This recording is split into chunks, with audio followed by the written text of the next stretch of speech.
আরে ওই যে ম্যাডাম, আপনার শাড়ির আঁচলটাকে খুলবেন নাকি আমাকে খুলতে হবে?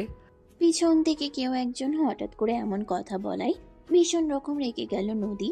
আর তখনই সে পিছন ফিরে তাকিয়ে দেখতে পেল একটা সুদর্শন দেখতে ছেলে দাঁড়িয়ে আছে। চেহারা দেখে তো মনে হচ্ছে ভদ্র ফ্যামিলির ছেলেই হবে, কিন্তু তার ব্যবহার এতটাই অভদ্র কেন? নদী ছেলেটাকে রাগী গলায় বলতে লাগলো, এই যে মিস্টার, চেহারা দেখে তো মনে হচ্ছে ভদ্র ফ্যামিলির, আপনার ব্যবহার এত নোংরা কেন? কি সব বলছেন আপনি? আপনার কানে সমস্যা আছে নাকি? আমি তো আপনাকে জাস্ট এটাই বললাম যে আপনার শাড়ির আঁচলটা আপনি নিজেই খুলবেন নাকি আমাকে খুলে দিতে হবে। একদম চটকনা মেরে সব কটা দাঁত ফেলে দেব। বেয়াদব মার্কা ছেলে কোথাকার, কাকে কি বলছেন আপনি? রাস্তার মাঝখানে আপনি আমার শাড়ির আঁচল খুলবেন মানে? আর আপনি আমার শাড়ির আঁচল খুলবেনই বা কেন? আমি কি আপনার বিয়ে করা বউ নাকি? ও মা, তাই নাকি? শরীরের আঁচল খোলার জন্য বুঝি বিয়ে করা বউ হতে হয়?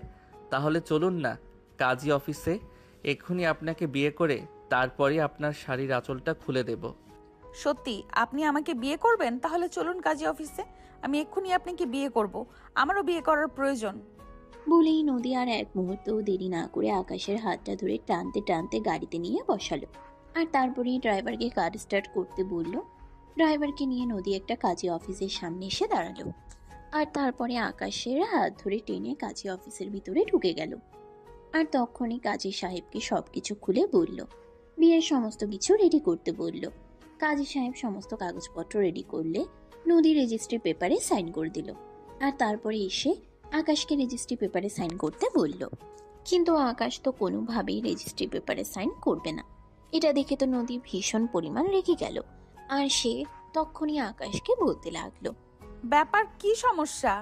এখন রেজিস্ট্রি পেপারে সাইন করছেন না কেন? আপনি তো বলেছিলেন আমাকে বিয়ে করবেন।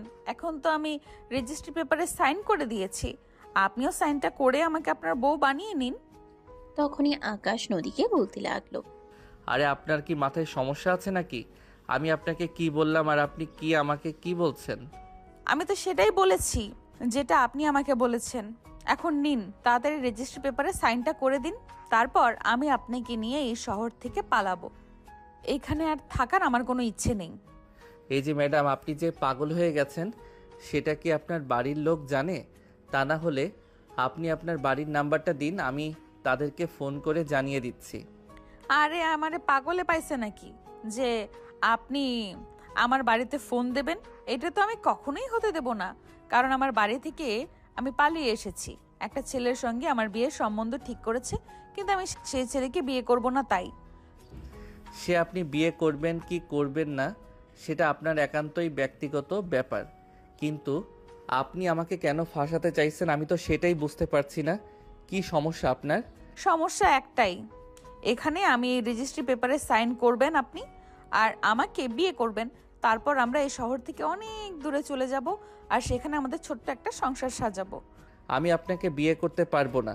আপনি একটা কাজ করুন, আপনার বাসার ঠিকানা আমাকে দেন, আমি নিজ দায়িত্বে আপনাকে আপনার বাসা পর্যন্ত পৌঁছে দিচ্ছি। আকাশের এরকম কথাবার্তায় ভীষণ পরিমাণ রেগে যাচ্ছিল নদী।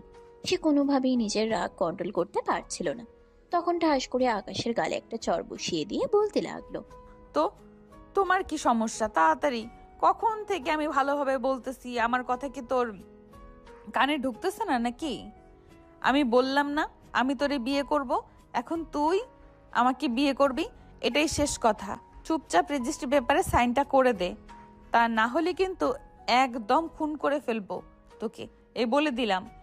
আরে আপনি তো যাচ্ছে তাই মেয়ে মানুষের একটা ছেলেকে এভাবে থ্রেট দিয়েছেন, আপনার একটু লজ্জা করছে না? এই ছ্যামড়া, আমার লজ্জা লাগবে কেন? আমি কি কাপড় ছাড়া এখানে দাঁড়িয়ে আছি নাকি?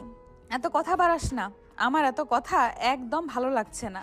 তোকে যেটা বলেছি তুই সেটাই কর, চুপচাপ রেজিস্ট্রি পেপারে সাইনটা করে দে, তা না হলে কিন্তু আমি সত্যি বলছি আমার মেজাজ এখন খুব বেশি খারাপ হচ্ছে কিন্তু। ওরে আল্লাহ, তুমি আমারে রক্ষা করো।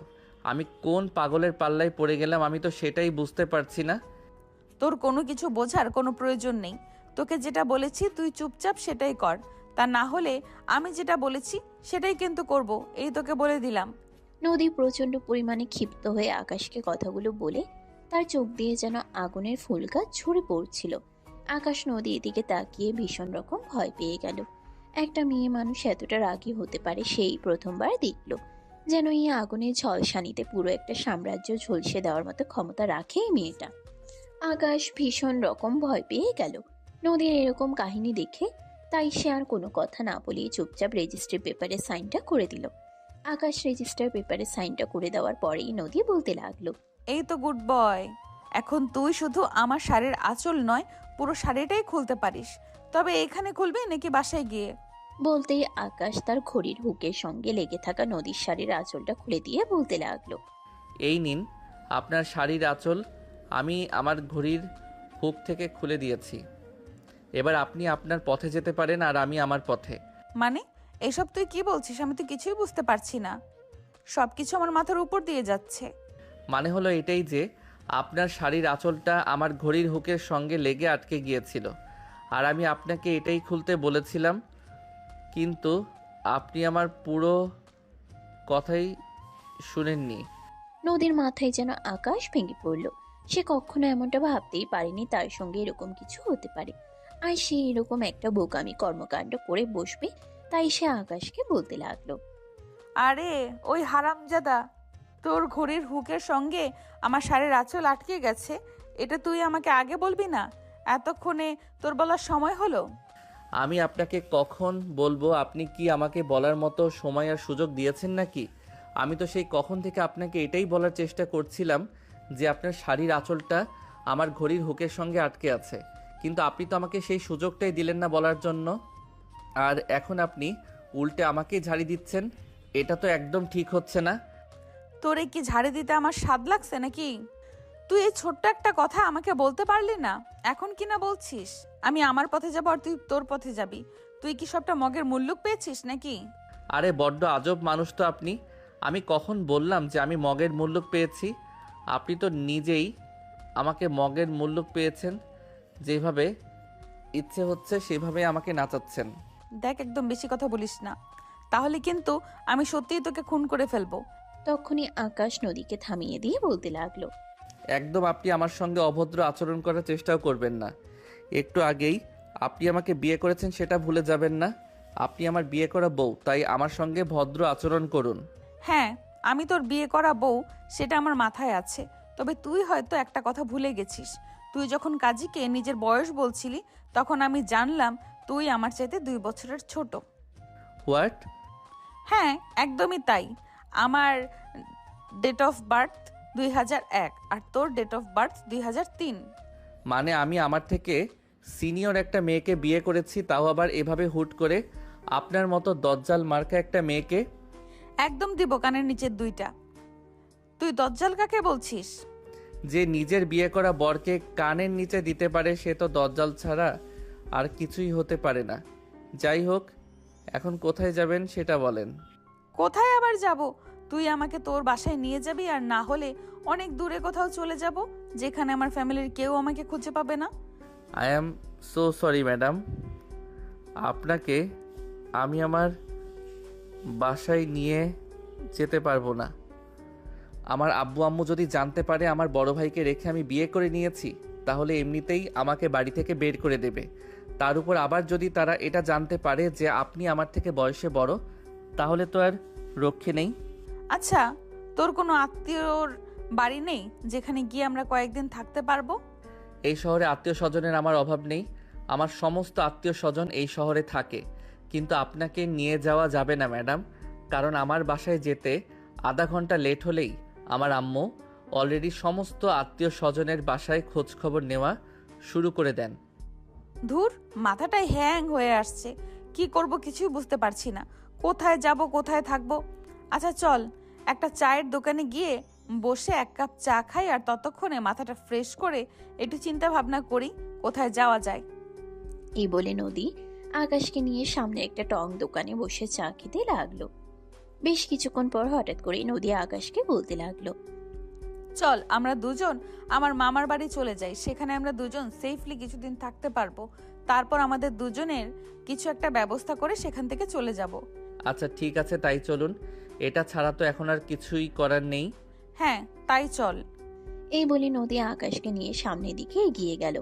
আর তারপরই গাড়িতে উঠে বসলো।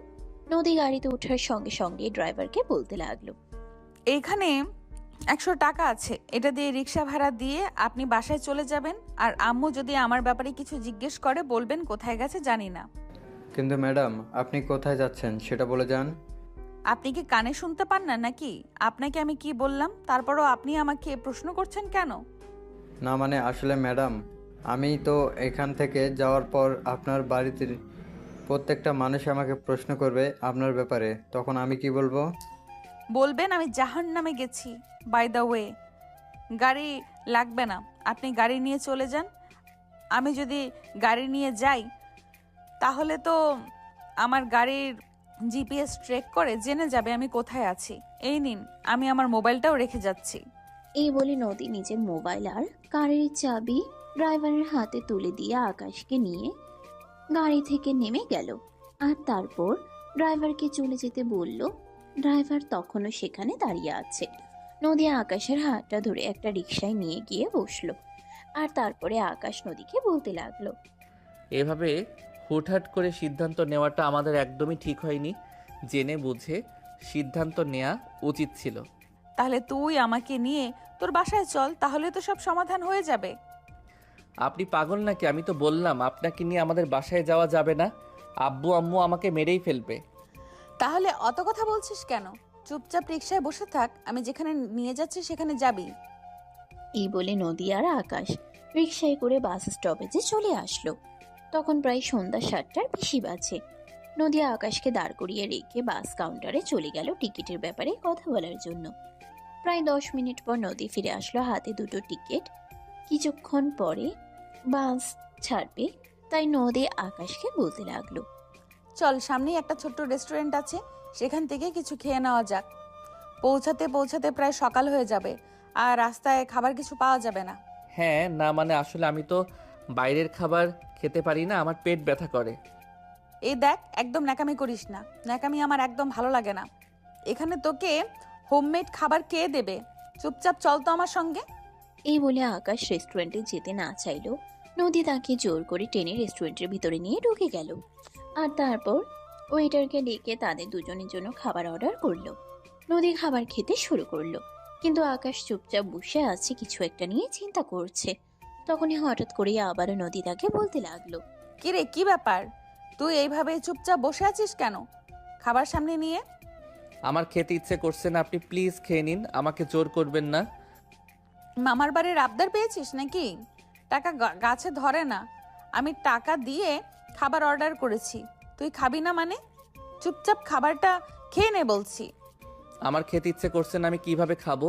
আমি বললাম তো আমি এখন খাবো না, আপনি খেয়ে নিন, কোনো প্রবলেম নেই। আমি তো তোর প্রবলেমের কথা বলছি না, আমি আমার প্রবলেমের কথা বলছি। খাবারটা আমি পয়সা দিয়ে কিনেছি, তাই তোকে খেতেই হবে। এই বলে আকাশ খাবার খেতে না চাইলেও নদী তাকে জোর করে মুখ চেপে ধরে মুখের ভিতর খাবার ঠেসে দিল। আকাশ বাধ্য হয়ে খাবার খেতে লাগলো। খাওয়া দাওয়া শেষ হতেই দুজনে আবারও কাউন্টারে চলে আসলো। বাসে অলরেডি সমস্ত উঠে গেছে, কিছুক্ষণের মধ্যেই বাস ছেড়ে দেবে, তাই নদী আর আকাশ দুজনেই বাসে উঠে পড়লো। 2-3 মিনিট পরেই বাস ছেড়ে দিল। ছুটছে অদম্য গতিতে। শহরের ল্যাম্প পোস্টের লাইট আর অসংখ্য গাড়ির ছোটাছুটি। তবে খুব বেশি সময় লাগলো না, ঘন্টা খানেকের মধ্যেই এইসব কিছু কমে গেল। গাড়িটা ছাড়তে লাগলো গ্রামের কোনো এক রাস্তা ধরে। শুনশান নীরব এলাকা, শুধু চারপাশে ল্যাম্প পোস্টের লাইট ছাড়া কিচ্ছুই নেই। দূরে শোনা যাচ্ছে শিয়ালের ডাক, ঝিঝি পোকার শব্দ, আর কিছুই না। মুহূর্তের মধ্যে আকাশের চোখে ঘুম চলে আসলো। সে ঘুমের অতল সাগরে চলে গেল, কিন্তু নদী তখনও ঘুমায়নি। আকাশ ঘুমের করে নদীর কাঁধে মাথা রেখে শুয়ে আছে। নদী তার মাথায় হাত বুলিয়ে দিতে লাগলো। কিছুক্ষণের মধ্যে নদীর চোখেও ঘুম চলে আসলো, ঘুমিয়ে পড়লো। দুজনের ঘুম ভাঙলো সকাল 6টা বাজে। বাস স্টপে এসে দাঁড়িয়ে আছে। অন্যান্য যাত্রীরা ততক্ষণে নেমে গেছে, কিন্তু তারা এখনো নামেনি। নদীর ঘুম ভাঙতেই নদী আকাশকে ডেকে তুলল। আকাশ ঘুম ঘুম চোখে নদীকে বলতে লাগলো, আরে কি হয়েছে? আমাকে এভাবে ডাকছেন কেন? আমাকে আরেকটু শান্তিতে ঘুমাতে দেন। আমার একদম ভালো লাগে না সকাল সকাল ঘুম থেকে উঠতে। আরে, আমরা আমাদের স্টপে চলে এসেছি, এখন তো গাড়ি থেকে নামতেই হবে। চলো তাড়াতাড়ি নেমে যাও। ও আচ্ছা, এই কথা। আপনি আমাকে আগে বলবেন না? তাহলে তো আমি আরও আগেই ঘুম থেকে উঠে যেতাম। কিভাবে বলবো? আমি তো নিজেই ঘুমিয়ে গেছিলাম। যাই হোক, বাদ দাও সেই সব কথা। এখন চলো, মামার বাড়ির কাছাকাছি আমরা চলে এসেছি। এখান থেকে একটা রিক্সা কিংবা অটো নিয়ে মামার বাড়ি চলে যেতে পারবো। বলেই আকাশ আর নদী দুজনেই বাস থেকে নামলো। আর তারপরেই তারা স্টপেজের চারপাশে অটো কিংবা রিক্সা খুঁজতে লাগলো, কিন্তু কোথাও কিছু দেখা যাচ্ছিল না। আকাশের সাথে সেরকম কোনো কিছু না থাকলেও নদীর সাথে ছিল বড় একটা লাগেজ, তাই হেঁটে যাওয়া সম্ভব নয়। তাছাড়া গ্রামের রাস্তা, সবচেয়ে বড় ব্যাপার নদী নিজেও এখানে অনেক বছর পর এসেছে।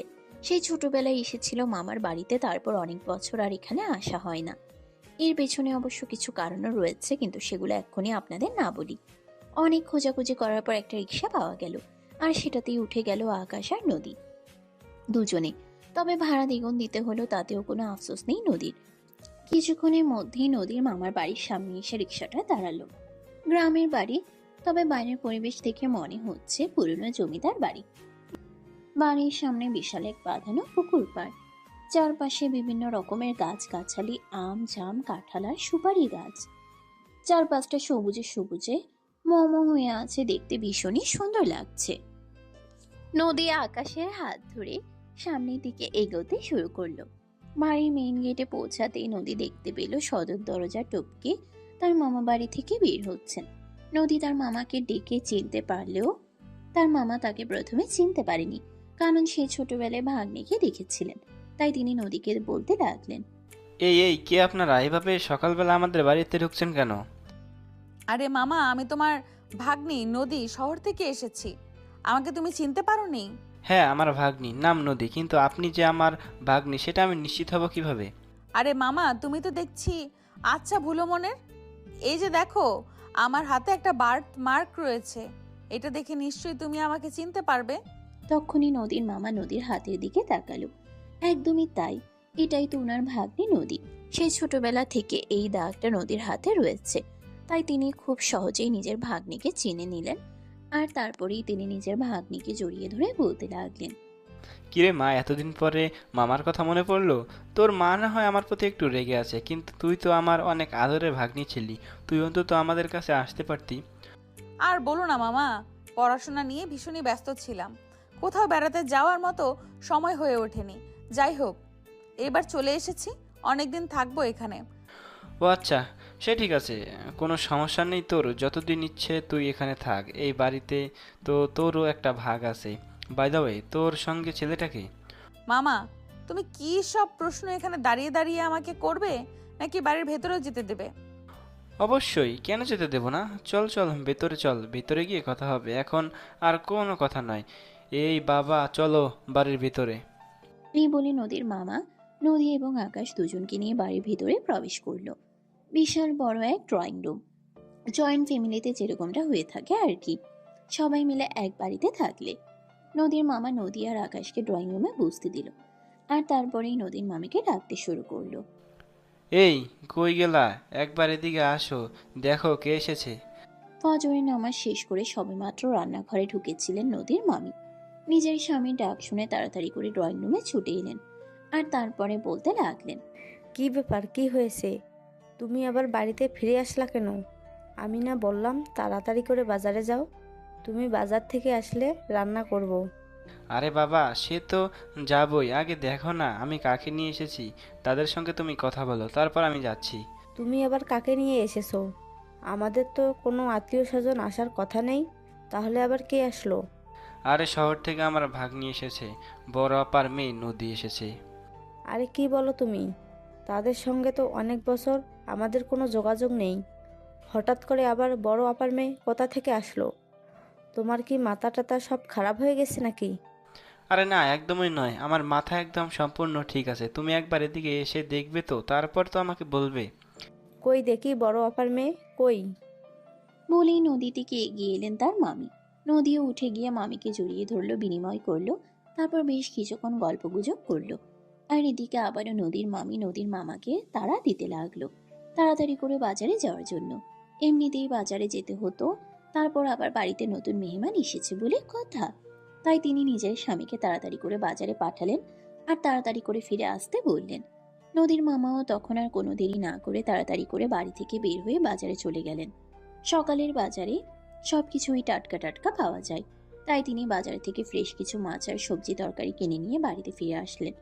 রান্নাঘরে স্ত্রীর হাতে বাজারগুলো তুলে দিয়ে তিনি বলতে লাগলেন, দেখো, অনেক মজা করে রান্না করবে, কিন্তু এত বছর পর আমার ভাগ্নিটা এসেছে, সবাই মিলে একসঙ্গে বসে দুপুরে খাবারটা খাবো।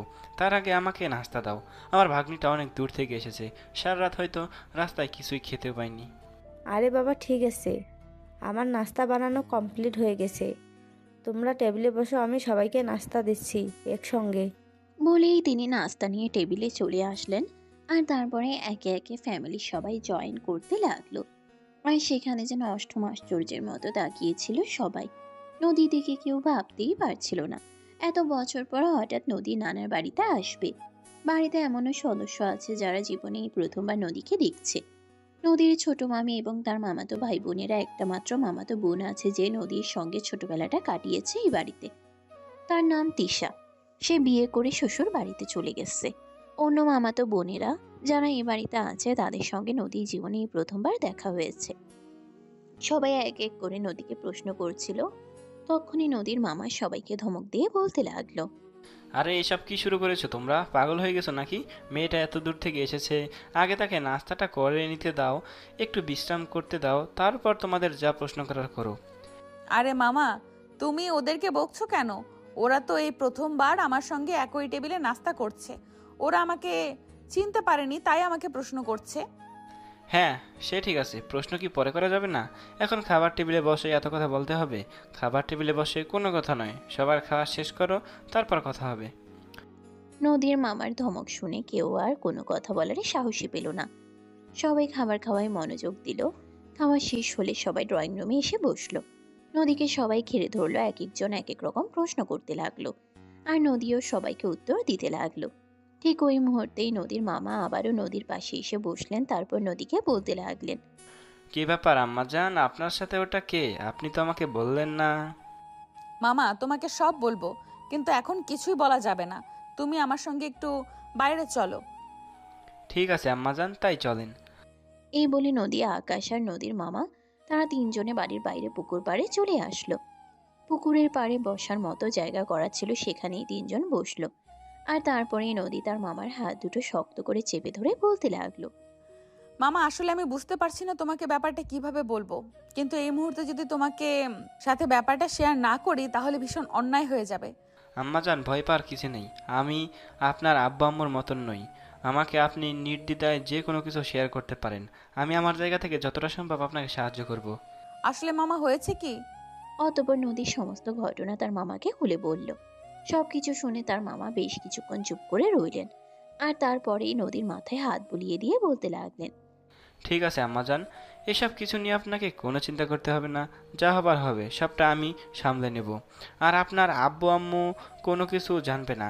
আপনি এখানে নিশ্চিন্তে কিছুদিন থাকুন, আপনার মাথা ঠান্ডা হোক, তারপর আমরা ঠান্ডা মাথায় চিন্তা ভাবনা করে সিদ্ধান্ত নেব পরবর্তী স্টেপ কী নেওয়া যায়। থ্যাংক ইউ মামা, থ্যাংক ইউ সো মাচ। তোমার উপরে আমার সম্পূর্ণ ভরসা ছিল তুমি ব্যাপারটা বুঝতে পারবে, তাই তো আমি আর কোথাও না গিয়ে শুধু এখানেই চলে এসেছি। একদম ভালো করেছো আম্মাজান। এখন চলো, ভেতরে সবাই বসে আছে, ওরা আবার ভাববে তুমি আমার সঙ্গে কি না কি কথা বলতে এত আড়ালে নিয়ে এসেছো। আর জামাই বাবাজি শোনো, ওরা সবাই তোমার শালাশালি হয়, ওদের সঙ্গে তুমি মিশে যাও, তাহলে তোমারও সময়টা ভালো কাটবে। ঠিক আছে মামা, কোনো সমস্যা নেই, আপনি যেমনটা বলবেন। এই বলে আকাশ, নদী আর নদীর মামা তিনজনই বাড়ির ভিতরে চলে আসলো। সবাই মিলে একসঙ্গে অনেক আনন্দ উল্লাস করতে লাগলো। এদিকে নদীর মামা নিজের স্ত্রীকে ঘরে ডেকে নিয়ে সম্পূর্ণ ব্যাপারটা খুলে বললেন। আর তারপর ওনার স্ত্রী ওনাকে বলতে লাগলেন, দেখো, এক্ষুনি আপা দুলাভাইকে কোনো কিছু জানানোর প্রয়োজন নেই। তারা তো এখন হয়তো বা অনেক বেশি রেগে আছে। কিছুদিন মেয়েটা এখানেই থাকুক, আপা দুলাভাইয়ের মাথা ঠান্ডা হোক, তারপর তাদেরকে জানানো যাবে। আমিও এরকমটাই ভেবেছি। এখন ওই আপা দুলাভাইকে কিছু জানানো যাবে না, পরিস্থিতি ঠান্ডা হওয়ার পর যা করার করতে হবে। আর এই কয়দিন চুপচাপ এখানেই ওরা থাকুক। হ্যাঁ, একদমই তাই। আপা দুলাভাই যেহেতু জানে তাদের আমাদের সঙ্গে অনেক বছর যাবৎ কোনো যোগাযোগ নেই, তাই তার মেয়ে কোনোভাবেই এখানে আসবে না। তাছাড়া ও তো মোবাইল আর গাড়ি সব কিছুই ছেড়ে এসেছে, তাই তাদের সন্দেহ করার কোনো স্কোপ নেই। এদিকে আকাশ আর নদী দুজনেই বাড়ির ছেলে মেয়েদের সঙ্গে মিশে গেছে। সবারই বয়স 12 থেকে 17-18 এমন হবে। কেউ বা 7-8-এ পড়াশোনা করছে আর কেউ বা কলেজে। বাড়ির প্রত্যেকটা মানুষ খুবই মিশুক, সবাই খুবই ভালো মানসিকতার, যার কারণে আকাশ সহজেই এই বাড়ির প্রত্যেকটা মানুষের সঙ্গে খুব সুন্দরভাবে মিশে যেতে পেরেছে। সারাটা দিন খুব সুন্দরভাবেই কাটলো। দুপুর আর রাতে সবাই একসঙ্গে খাবার টেবিলে বসে খাবার খেলো। রাতে ঘুমানোর সময় হয়ে আসলো। সবাই নিজেদের রুমে ঘুমিয়ে যাওয়ার জন্য প্রস্তুতি নিতে লাগলো। নদীর বড় মামার ছোট মেয়ে নদীকে নিজের রুমে ঘুমানোর জন্য বলছিল, আর তখনই তার আম্মু তাকে ধমক দিয়ে বলতে লাগলো, যাও তুমি তোমার নিজের রুমে গিয়ে ঘুমাও। আপু এখন বড় হয়েছে, আপু আলাদা রুমে ঘুমাবে। কিন্তু আম্মু, আমার তো আপুর সঙ্গে ঘুমাতে ভীষণ ইচ্ছা করছে। আপু তো এই প্রথমবার আমাদের বাড়িতে এসেছে, প্লিজ আমাকে আপুর সঙ্গে একটু ঘুমোতে দাও না। তিন্নি, একদম বেশি কথা বলবে না। তোমাকে আমি যেটা বললাম সেটাই করো। তুমি নিজেই রুমে যাও আর চুপচাপ ঘুমিয়ে পড়ো। আরে মামি, তুমি ওকে বকছো কেন? ও আমার সঙ্গে ঘুমাতে দাও না। তিন্নি, তুমি আমার সঙ্গে ঘুমাও, চলে আসো আমার সঙ্গে। আরে তোমার কি মাথা খারাপ হয়ে গেছে নাকি? ও তোমার সঙ্গে কেন ঘুমাবে? আকাশ বাবা যে তোমার সঙ্গে ঘুমাবে। ড্রয়িং রুমে ওয়েট করছে তোমার জন্য। আমি তোমাদের জন্য রুম রেডি করে দিয়েছি। তুমি চলো তো। তুই তোর রুমে যা। দূর, ভাল লাগে না। আম্মু, তুমি এই একটা দিন আমাকে আপুর সঙ্গে ঘুমোতে দিলে না। যাও, তোমার সঙ্গে আর কোনো কথাই বলবো না। এই বলে নাক সিটকাতে সিটকাতে তিন্নি সেখান থেকে চলে গেল। আর এদিকে তিন্নির মুখটা এরকম কালো দেখে নদী তার মামিকে বলতে লাগলো, আরে মামি, তুমি এরকমটা কেন করলে? ও তো বেচারি আমার সঙ্গে একটু ঘুমাতেই চেয়েছিল, তাহলে বকা দেওয়ার কি দরকার ছিল? একটা দিনেরই তো ব্যাপার। আরে মেয়ে, তোমার কি মাথা খারাপ হয়ে গেছে নাকি? কালকে তোমাদের বিয়ে হয়েছে আর এই প্রথম রাতে তুমি তোমার স্বামীর সাথে ছাড়া ঘুমাবে? এটা তো হতে পারে না। বাঙালি মেয়েদের স্বামীর পরে আর কিছু হয় না। যাও তুমি ওই ডান পাশের 3 নাম্বার রুমটায় যাও। আমি আকাশ বাবাজিকে পাঠিয়ে দিচ্ছি। এই বলে তিনি নদীকে রুমটা দেখিয়ে দিয়ে নিচে চলে গেলেন। আকাশ তখনও ড্রয়িং রুমে বসে টিভি দেখছিল। তিন্নির আম্মা আকাশের পাশে গিয়ে বসলো আর তারপর বলতে লাগলো, দেখো বাবা, আমি তোমাদের জন্য সেরকম কোনো কিছু আয়োজন করতে পারিনি, তবে আমি আমার সাধ্যমতো চেষ্টা করছি। কোনো কিছু কমতি থাকলে মন খারাপ করো না। যখন তোমাদের সামর্থ্য হবে তোমরা তোমাদের মতো সব কিছু করে গুছিয়ে আয়োজন করে নিও। আরে মামি, এসব আপনি কি বলছেন? সেরকম কোনো ব্যাপার না। আপনি আমাদের জন্য যা করেছেন তাই অনেক। আপনার এই ঋণ হয়তো আমরা কোনোদিনই শোধ করতে পারবো না। এভাবে বলো না বাবা, আমি তোমাদের জন্য যা করছি খুব সামান্য।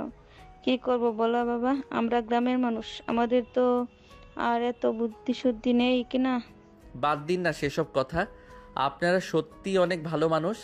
আপনাদের মাঝে আমি যে আন্তরিকতা দেখেছি তা শহরের মানুষের মধ্যে একদমই নেই। আপনিও ঘুমিয়ে পড়ুন, অনেক রাত হয়েছে। হ্যাঁ, তাই ঘুমিয়ে যাব। তুমি চলো, তোমাকে রুমে পৌঁছে দিয়ে দেই। এই বলে তিন্নির আম্মা আকাশকে রুমে নিয়ে চলে আসলেন রুমের ভিতর। আকাশকে পাঠিয়ে দিয়ে তিনি সেখান থেকে চলে গেলেন। আকাশ রুমের দরজাটা লাগিয়ে দিয়ে রুমের ভিতর প্রবেশ করলো। নদী বিছানার এক পাশে বসে আছে। আকাশকে দেখে সে উঠে দাঁড়ালো আর বলতে লাগলো, কি ব্যাপার? এবার আপনার নেক্সট প্ল্যান কি বলুন শুনি। আরে ম্যাডাম, আপনি আমাকে কেন প্ল্যান জিজ্ঞাসা করছেন? এখানে কি আপনাকে আমি নিয়ে এসেছি নাকি? আর এসব কিছু কি আমার প্ল্যানের অনুযায়ী হয়েছে নাকি? সে না হয় আমার প্ল্যান অনুযায়ী হয়েছে, কিন্তু এখন থেকে তো তোমার প্ল্যান অনুযায়ী আমাকে চলতে হবে, কারণ তুমি আমার স্বামী। সে তো আপনি আমাকে আসামি বানিয়ে রেখে দিয়েছেন। যাই হোক, খুব টায়ার্ড লাগছে, ঘুমাতে হবে। তাছাড়া আজকের খাওয়াটাও বেশি হয়ে গেছে, ভীষণ ঘুম পাচ্ছে আমার। এই ছেলে বলে কি, মাথা খারাপ হয়ে গেছে নাকি? আজ আমাদের জীবনের কত প্রতীক্ষিত একটা রাত, আর এখন কিনা তিনি ঘুমিয়ে কাটিয়ে দেবেন? এত রাতে তো মানুষ ঘুমিয়েই থাকে, আমিও ঘুমাবো। এখানে এত অবাক হওয়ার কি আছে? ওরে বাবারে বাবা, উনি এমন ভাব দেখাচ্ছেন যেন ভাজা মাছটা উল্টে খেতে জানেন না। দেখুন, একদম ফাজলামো করবেন না। মামা মামি, এত কষ্ট করে আমাদের জন্য এত কিছু অ্যারেঞ্জ করেছে, আর আপনি এখন ঘুমাবেন? বলতেই আকাশ চারপাশে ফিরে তাকালো। সত্যি রুমটা অনেক সুন্দর করে ফুল দিয়ে সাজানো হয়েছে। কাঁচা ফুলের গন্ধে চারপাশটা মমো করছে। এটা দেখে আকাশ নদীকে বলতে লাগলো, এটা কি বেডরুম নাকি ফুলের বাজার? আমি তো সেটাই বুঝতে পারছি না। এই জন্য এত ফুল দিয়ে সাজানো হয়েছে কেন? ওমা, আপনি কি এটাও জানেন না? আপনাকে এটাও জানিয়ে দিতে হবে, তাই না? আপনি আমার কাছে আসুন, আপনাকে আমি বুঝিয়ে দিচ্ছি। আপনি বলেন তো। আমি শুনছি তো, আমার কান একদম ঠিক আছে। আমি অনেক দূর থেকে কথা বললেও সেটা শুনতে পাই। আর এখানে তো আমি আপনার খুব কাছে দাঁড়িয়ে আছি। তখনই নদী আকাশের আরো কাছে চলে আসলো আর তারপরেই বলতে লাগলো, এটা তো এত দূরে থেকে বলা যাবে না, কাছে আসতে হবে, আরো কাছে, তারপরে বলা যাবে। বলেই নদী আকাশের কোমরে হাত রাখলো আর এক টান দিয়ে নিজের বুকের সঙ্গে মিশিয়ে নিল। তখনই আকাশ বলতে লাগলো, আরে এটা কি করছেন? এই দেখো, একদম নাটক করবে না। আমি তোমার বিয়ে করা বউ, তাহলে তুমি আমাকে আপনি আপনি করে কেন বলছো? আমাকে তুমি বলো, নয়তো নাম ধরে বলো। এটা কিভাবে সম্ভব? আপনি তো নিজেই বললেন আপনি আমার চাইতে বয়সে বড়। তাহলে আমি আপনাকে নাম ধরে কিভাবে ডাকতে পারি? কারণ আমি তোমার বিয়ে করা বউ, আর বউকে কেউ আপনি করে ডাকে না, বউকে তুমি অথবা নাম ধরে ডাকতে হয়। আমি এটা পারবো না। আমার পরিবারের মানুষ আমাকে এতটাও অভদ্রতা শেখায়নি। আচ্ছা, তাই নাকি? সেটা একটা সিনিয়র মেয়েকে বিয়ে করার সময় মনে ছিল না? এটা তো আগেই ভাবা উচিত ছিল, তাই নয় কি? তখন কি জানতাম নাকি যে আপনি আমার চাইতে সিনিয়র? আপনি সিনিয়র হলে তো আমি কোনো দিনই এই বিয়ে করতে রাজি হতাম না। ওমা, যখন আপনি রেজিস্ট্রির পেপারে সাইন করলেন আর যখন আমি কাজীকে আমার বয়স বললাম, তখন আপনি শুনতে পাননি? তখন আমি খেয়াল করিনি, আর খেয়াল করলে নিশ্চয়ই এত বড় ভুল করতাম না। দেখো, যা হবার হয়ে গেছে।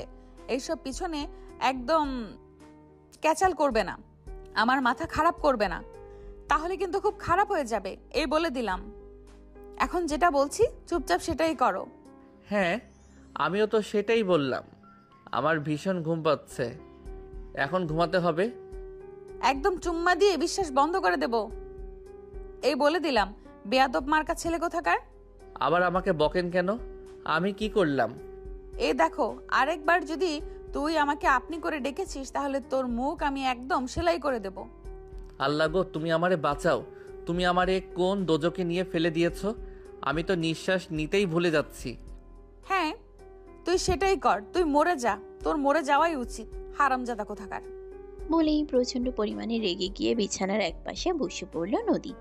আকাশ আস্তে আস্তে গিয়ে নদীর পাশে বসলো আর তারপরেই বলতে লাগলো, আমার ভীষণ ঘুম পাচ্ছে, প্লিজ আমি একটু ঘুমাই।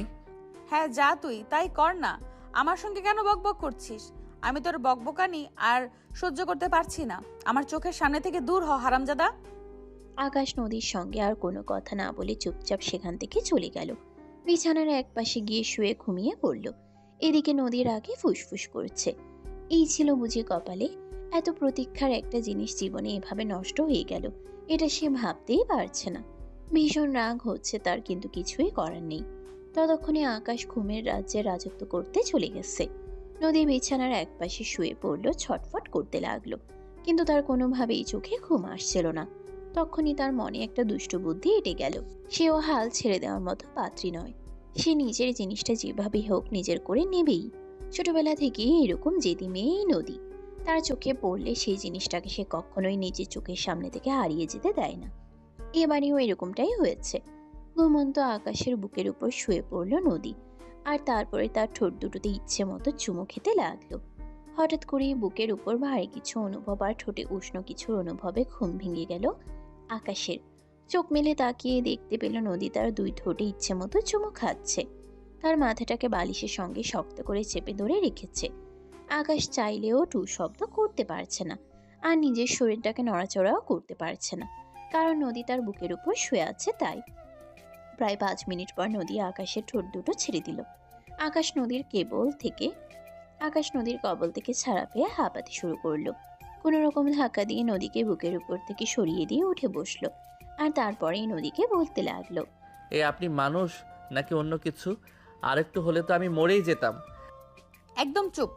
ভালোবাসা পেলে মানুষ আরো সুস্থ হয়, সুন্দরভাবে বেঁচে থাকে। আর সে কিনা মরে যেত? আর কি বলবো, তোর মরে যাওয়াই উচিত।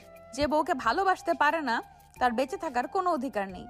তাই বলে আপনি ঘুমের মধ্যে এভাবে আমার সঙ্গে এসব করবেন? হ্যাঁ করেছি তো, হ্যাঁ করেছি, বেশ করেছি। যখন কারো কাছ থেকে স্বেচ্ছায় কোনো কিছু পাওয়া না যায়, তখন সেই জিনিসটা তার কাছ থেকে জোর করে আদায় করে নিতে হয়। কিন্তু তাই বলে এভাবে? বললাম তো, আমার যেভাবে ইচ্ছা হয় আমি সেইভাবেই নিব, আর যে জিনিসটা আমার ইচ্ছায় হয় আমি সেটাই নেব। এটা বলে আবারও নদী আকাশকে ধাক্কা দিয়ে বিছানার উপরে ফেলে দিল, আর আকাশের বুকের উপর উঠে আবারও চুমু খেতে লাগলো। চলে গেল প্রায় 20 মিনিট সময়। এখনো আকাশের ঠোঁট দুটোর উপর সমান তালে অত্যাচার চালিয়ে যাচ্ছে নদী। থামার কোনো নাম গন্ধ নেই। এদিকে আকাশের অবস্থা একদম নাজেহাল। কিন্তু একটা মেয়ে যখন নিজের থেকে তাকে ভালোবাসার উষ্ণতায় উষ্ণত করতে চাইছে, সে কতক্ষণ আর নিজেকে ধরে রাখবে? অবশেষে সে নিজেও নদীর সঙ্গে রেসপন্স করতে লাগলো। আর বেশ কিছু সময়ের মধ্যেই দুজন ভালোবাসার অতল সাগরে হারিয়ে গেল। প্রায় ঘন্টা খানেক পর দুজন দুজনকে ছেড়ে দিয়ে বিছানার দুপাশ ফিরে ঘুমিয়ে পড়ে। সকালবেলা যখন আকাশের ঘুম ভাঙল, তখন সে দেখতে পেল নদী তার বুকের উপর মাথা রেখে শুয়ে আছে। শরীরে একটা সুতো পর্যন্ত নেই। আকাশ ভীষণ লজ্জায় পড়ে গেল। তাড়াতাড়ি করে কম্বল দিয়ে নিজেদেরকে আবৃত করে নিল, আর তারপরে নদীকে ঘুম থেকে ডেকে তুলল। এই যে, ঘুম থেকে উঠুন প্লিজ। আরে কি হলো, ডাকছো কেন? আমার ঘুম পাচ্ছে তো ভীষণ। রাতে তো অনেক দেরি করে ঘুমিয়েছি, তাই আমার ঘুম ভাঙেনি। আরে ম্যাডাম, আগে নিজের কাপড় চোপড়গুলো তো ঠিক করে দেন। এভাবে কেউ শুয়ে থাকে নাকি? মানে আমি আবার কি করলাম? আমি একদম ঠিক আছি, কথা বলো না, চুপচাপ ঘুমাতে দাও। এত শান্তির একটা ঘুম এভাবে ভাঙিয়ে দিতে হয় নাকি? আরে দেখো কিভাবে আমার সঙ্গে শুয়ে আছে। একটা ছেলের সঙ্গে এইভাবে শুয়ে থাকতে আপনার বুঝি একটু লজ্জা করছে না? ও মা, আমি যে পাড়ার ছেলের সঙ্গে শুয়ে আছি, আমি তো আমার বিয়ে করা জামাইয়ের সঙ্গেই শুয়ে আছি। তাহলে এখানে লজ্জার কি আছে? ও হে, আমি তো ভুলেই গেছিলাম আপনি আমার বিয়ে করা বউ।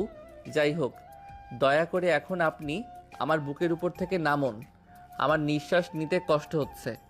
আর এই যে আপনার কমলা দুটো আমার বুকে শুনে ঘষাঘষি করছে, এতে আমার আনকমফোর্ট লাগছে। ও আচ্ছা, তাই বুঝি। তো সেই মজা করে ইচ্ছা মতো খেলে এখন আনকমফোর্টেবল লাগার কি আছে? ভাব দেখানোর জায়গা পাও না, তাই না? এই যা, আপনিও না একদম যা তা। আপনার মুখে কিছুই আটকায় না। ও তুমি করতে পারবে তখন কোনো দোষ নাই, আর আমি বললেই দোষ? এটা বলো, এখন আবার খেতে ইচ্ছে করছে? নদীর এমন কথা শুনে লজ্জায় লাল হয়ে গেল আকাশ। আর এদিকে নদী তক্ষুনি কম্বল দিয়ে নিজেদেরকে পুরোটা আবৃত করে নিয়ে আকাশকে বলতে লাগলো, আরে এইভাবে লজ্জা পাওয়ার কি আছে? আমার জুনিয়র জামাইটা, আমি তোমার বিয়ে করা বউ। আমার উপরে তোমার সম্পূর্ণ অধিকার আছে, আর আমার সব কিছু তো তোমারই। তোমার যখন ইচ্ছা হয় তখন তুমি তাই খেতে পারো। যা, আমার লজ্জা করছে এইভাবে বলে না। বলিনি তো, শুধু খেতে দিয়েছি, শুধু খাও। এই বলে নদী আবারও আকাশের খুব কাছে চলে গেল। আর দুজনে বেশ কিছুক্ষণ আবারও ভালোবাসার আদান প্রদান করলো। সকাল 8টা বাজে দুজন বিছানা ছেড়ে উঠলো, আর তারপর ফ্রেশ হতে চলে গেল। আধ ঘন্টা ধরে দুজনে একসঙ্গে শাওয়ার নিল, আর তারপরই রেডি হয়ে নিচে আসলো নাস্তা করার জন্য। নাস্তার টেবিলে বসেই নদীর মামা নদীকে বলতে লাগলো, আম্মাজান, জামাইকে নিয়ে আমাদের গ্রামটা ঘুরে দেখবেন। আমি তিন্নি আর বাকি বাচ্চাদেরকে বলে দিয়েছি তোমাদেরকে নিয়ে সারা গ্রাম ঘুরে দেখাবে। খুবই ভালো লাগবে তোমাদের। আর 2 দিন পর আমরা সবাই মিলে ফ্যামিলি পিকনিকে যাব। আচ্ছা মামা, ঠিক আছে, কোনো সমস্যা নেই। এইসব নিয়ে তোমাকে চিন্তা করতে হবে না। আর হ্যাঁ, তোমাকে একটা কথা বলতে ভুলে গেছি। আম্মু কি তোমাদের কাছে ফোন দিয়েছিল বা আমার ব্যাপারে কোনো খোঁজ খবর নিয়েছিল? না না, সেরকমটা করেনি। আসলে তোমার আম্মু হয়তো এটা কখনো ভাবতে পারেনি যে তুমি এখানে চলে আসবে। এসব নিয়ে তোমাকে কোনো চিন্তা করতে হবে না। যখন সময় হবে তখন আমি নিজেই তোমাকে নিয়ে তোমার আম্মুর কাছে যাব, আর সব কিছু বুঝিয়ে বলবো। বোন যতই রাগ করে থাকুক না কেন, ভাইয়ের উপরে আমি যখন তোমার আম্মুর সামনে গিয়ে দাঁড়াবো, তখন তোমার আম্মু আমার সঙ্গে আর রাগ করে থাকতে পারবে না। হ্যাঁ, এটা তুমি একদম ঠিক কথাই বলেছো। এভাবেই কথা বলতে বলতে সবাই মিলে সকালের খাবারটি শেষ করলো। আর তারপর নদী আর আকাশ দুজনই নিজেদের রুমে চলে আসলো। দুজনে নিজেদের মধ্যে গল্প করছিল। ঠিক এমন সময় তিন্নি রুমের ভিতরে প্রবেশ করলো আর বলতে লাগলো, আপু শোন, তোমাকে একটা কথা বলার ছিল। হ্যাঁ, আমার বোনটা, বল না কি হয়েছে। এভাবে বলার কি আছে, আমি তোর আপু হই, যে কোনো কথা আমি নির্দ্বিধায় বলতে পারিস। আসলে আপু, তোমার জামাইটা না হেভি হ্যান্ডসাম আছে। সুযোগ পেলে একবার তোমার জামাইয়ের সঙ্গে প্রেম করতাম। একদম দেব, একটা ফাজিল মেয়ে কোথাকার। ও তো দুলাভাই হয়, আর এটা আমার একমাত্র ব্যক্তিগত জিনিস, এটার দিকে চোখ দিবি না। সরি আপু, আমি তো তোমার সঙ্গে শুধু মজা করছিলাম। বাইরে সবাই ওয়েট করছে। আব্বু বললো তোমাদেরকে নিয়ে আমরা সবাই যেন গ্রামে ঘুরতে যাই, চলো। হ্যাঁ, তাই চল। এই বলে নদী আর আকাশকে নিয়ে তিন্নি রুম থেকে বের হলো। সবাই ড্রয়িং রুমে অপেক্ষা করছিল। নদী আর আকাশ সেখানে আসা মাত্রই বাড়ির অন্য সব বাচ্চাদের সহ সবাই বের হয়ে গেল। গ্রামের রাস্তা আঁকাবাঁকা মেঠো পথ ধরে চাষের জমি, যতদূর চোখ যায় ততদূর সোনালি ধান ক্ষেত। সূর্যের আলোয় যেন ঝলমল করছে। খুবই সুন্দর এবং উপভোগ্যময় একটা পরিবেশ। হাঁটতে হাঁটতে সবাই মিলে নদীর পাড়ে এসে দাঁড়ালো। নদীতে জেলেরা মাছ ধরছে। কি অপূর্ব সেই দৃশ্য, যা শহরে থেকে কখনোই উপভোগ করা সম্ভব নয়। আকাশ নদীর পাড়ে হাঁটতে লাগলো একা একা। তার ভীষণ ভালো লাগছে। তখনই হঠাৎ করে পিছন থেকে তিন্নি আকাশকে বলতে লাগলো, দুলাভাই সাবধানে, নদীর পাড়ে কিন্তু খুবই পিচ্ছিল স্লিপ, গেলে কিন্তু একদম নদীর তলদেশে চলে যাবেন। না রে, এসব তুমি কি বলছো? আমি তো সাঁতার জানি না, নদীতে পড়ে গেলে তো ভাসতে ভাসতে কোথায় না কোথায় চলে যাই। সেই জন্যই তো আপনাকে আগে থেকেই সাবধান করে দিলাম। আর চিন্তা নেই, আমি তো আছি, আমি সাঁতার জানি, আমি আপনাকে বাঁচিয়ে নেব, যদি আপু পারমিশন দেয় তো। বলেই একটা শয়তানি মার্কা হাসি দিল তিন্নি। আর তখনই নদী তার মাথায় একটা থাপ্পড় দিয়ে বলতে লাগলো, এইটুকু বয়সেই তুই এত পেকে গেছিস কিভাবে, পাকনি একটা। আকাশ, এদিকে চলে আসো। এদিকে আর যাবার প্রয়োজন নেই, বাড়ি ফিরে যাব, দুপুরের রোদ খুব বেশি উঠে গেছে। আমি আসছি। এই বলে আকাশ নদীর দিকে এগিয়ে আসছিল। তখনই হঠাৎ করেই কিছু একটা সঙ্গে লেগে আকাশের পা স্লিপ কেটে গেল। আকাশ তাল সামলাতে না পেরে একদম নদীতে পড়ে গেল। তখন ছিল বর্ষাকাল। নদী একদম ভরা ছিল। দেখতে দেখতে আকাশ পানির গভীরে যেতে শুরু করলো। তখনই নদী আর কোনো কিছু চিন্তা না করেই পানিতে ঝাঁপ দিল। সে নিজেও সেরকম একটা সাঁতার জানতো না, কিন্তু তার চোখের সামনে আকাশ ভেসে যাচ্ছিল, এটা যে কোনোভাবেই মেনে নিতে পারছিল না। কোনো রকমের সাথে আকাশকে ধরে নিল, আর তারপর হাঁপাতে হাঁপাতে নদীর পাড়ে এসে ঠেকলো। তখনই তিন্নি আর অন্যান্য বাচ্চারা সবাই মিলে আকাশ আর নদীকে পাড়ে নিয়ে আসে, আর সবাই মিলে তাদেরকে নিয়ে বাড়িতে চলে আসে। বাড়িতে আসা মাত্রই তিন্নির আম্মু তিন্নিকে প্রচন্ড রকম বকতে লাগলো। তুই যত আকার মেয়ে ডেকি, তোকে কে বলছিল ওদের নিয়ে এখানে যেতে? তুই জানিস না ওরা সাঁতার জানে না, ওরা শহর থেকে এসেছে। আম্মু, আমি তো সেজন্য দুলাভাইকে সাবধান করেছিলাম, কিন্তু দুলাভাই তো নিজেই পড়ে গেছে। এখানে আমার কি দোষ? তুমি আমাকে কেন বকছো? এই চুপ কর, তুই একটা কথাও বলবি না। তোর সব দোষ। তুই কেন ওদেরকে এখানে নিয়ে গেলি? তুই যদি ওদেরকে এখানে নিয়ে না যেতি তাহলে কি এই দুর্ঘটনা ঘটতো? মামি প্লিজ, তুমি ওকে বকো না, ওর কোনো দোষ নেই। আমরা নিজেরাই ওখানে গিয়েছি, ও আমাদেরকে যেতে নিষেধ করেছিল। আর এইদিকে আকাশও ফিরে আসছিল, তাই হঠাৎ করে স্লিপ খেয়ে পানিতে পড়ে গেছে। ভাগ্য ভালো যে বড় কোনো দুর্ঘটনা ঘটেনি, তাহলে এতক্ষণে কি হতো সেটা আল্লাহই ভালো জানে। মামি প্লিজ, তোমাকে রিকোয়েস্ট করে বলছি, এইসব কথা আবার মামাকে বলতে যেও না, মামা ভীষণ বকাবকি করবে। হ্যাঁ আম্মু, প্লিজ তুমি আব্বুকে কিচ্ছু বলো না। আব্বু যদি এসব কিছু জানতে পারে তাহলে আমাকে মেরেই ফেলবে। প্লিজ আম্মু। আচ্ছা ঠিক আছে, আজকের মতো ক্ষমা করে দিলাম। যদি নেক্সট টাইম আর এমন কোনো কিছু করছিস তাহলে তোকে আমি মেরে হাড়গোড় ভেঙে দেব, এই বলে দিলাম। এই বলে তিনি আকাশ এবং নদীকে নিয়ে গ্রামের একটা ফার্মেসিতে ডাক্তারের কাছে চলে গেলেন। আকাশকে দেখিয়ে তিনি আকাশের জন্য কিছু ঔষধ নিয়ে আসলেন। সেই সঙ্গে তিনি নদীর জন্য কিছু ঔষধ নিয়ে আসলেন। অনেকক্ষণ পানিতে নেমেছিল। বাইরের পানিতে ওদের তো কখনোই এভাবে ভেজার অভ্যাস নেই। যদি ঠান্ডা জ্বর কিছু হয়ে যায় তখন তো প্রবলেম হবে। তাই তিনি আগে থেকেই সেফটির ব্যবস্থা করে নিলেন। তবে কপালে থাকলে যা হয় আর কি। সন্ধ্যা হতে না হতেই আকাশ আর নদী দুজনেরই ভীষণ রকম জ্বর আসলো। নদীর মামি ভীষণ ভেঙে পড়লেন। দুশ্চিন্তায় তিনি কি করবেন কিছুই ভেবে পাচ্ছেন না। অপরদিকে নদীর মামা সেদিন বাড়িতে ছিল না। পরের দিন পিকনিকে যাবেন, তাই ফ্যামিলির সবার জন্য কিছু কেনাকাটা করতে শহরে গিয়েছিলেন। রাত যতই বাড়তে লাগলো, দুজনেই জ্বরের তাপ ততই বেশি বাড়তে লাগলো। নদীর মামি একদম দিশেহারা হয়ে পড়েছেন। এই মুহূর্তে ওনার কি করা উচিত সেটা তিনি ভেবে পাচ্ছেন না। আর এদিকে ওনার স্বামীকে যদি উনি এসব কথা জানান তাহলে ওনাকে আরো ভীষণ বকা শুনতে হবে। তাই তিনি তখনই ডাক্তারকে ফোন করলেন। ডাক্তার ওনাকে কিছু টিপস দিলেন, উনি সেগুলো প্রয়োগ করলেন। বহু রাতের দিকে তাদের দুজনের জ্বর কমে আসলো। তিনি একটু স্বস্তির নিঃশ্বাস নিলেন। অপরদিকে আকাশের বাসার সবাই চিন্তায় নিমগ্ন হয়ে আছে। আকাশ হুট করে কোথাও চলে যাওয়ার মতো ছেলে নয়। আজ 2 দিন হয়ে গেছে ছেলেটার কোথাও খোঁজ পাওয়া যাচ্ছে না। চিন্তায় খাওয়া দাওয়া ছেড়ে দিয়েছেন আকাশের আম্মু। ড্রয়িং রুমে হাত পা ছেড়ে দিয়ে বসে আছেন। আকাশের আব্বু তখন ওনাকে বলতে লাগলেন, আচ্ছা, এভাবে না খাওয়া ছেড়ে দিয়ে বসে থাকলে চলবে? আমরা তো মিসিং ডায়েরি করেছি, এরপর আল্লাহ যা রাখছে কপালে। এই দেখো, একদম তুমি আমার সঙ্গে বেশি কথা বলবে না। এমনিতেও ছেলেটা 2 দিন ধরে বাড়িতে নেই। আমার কিচ্ছু ভালো লাগছে না। আর তুমি আমার সঙ্গে মজা করছো? আরে বাবা, আমি আবার তোমার সঙ্গে মজা কখন করলাম? যা সত্য তাই তো বললাম। তোমার ছেলে তো আর এখন এতটাও ছোট নয় যে কোথাও হারিয়ে যাবে। অনার্স ফাইনাল ইয়ারে পড়াশোনা করছে, যেখানে গিয়েছে জেনে শুনেই গেছে। এ দেখো, একদম ফালতু কথা বলবে না। এদিকে খবর জানো তুমি? একটু আগে আমি জানতে পারলাম তোমার বড় ছেলে যে মেয়ের সঙ্গে বিয়ের সম্বন্ধ ঠিক হয়েছিল, সেই মেয়ে নাকি বাড়ি থেকে কাউকে কোনো কিছু না জানিয়ে হুট করে কোথায় চলে গেছে। আর এইদিকে আমার ছেলেটাকেও কোথাও খুঁজে পাওয়া যাচ্ছে না।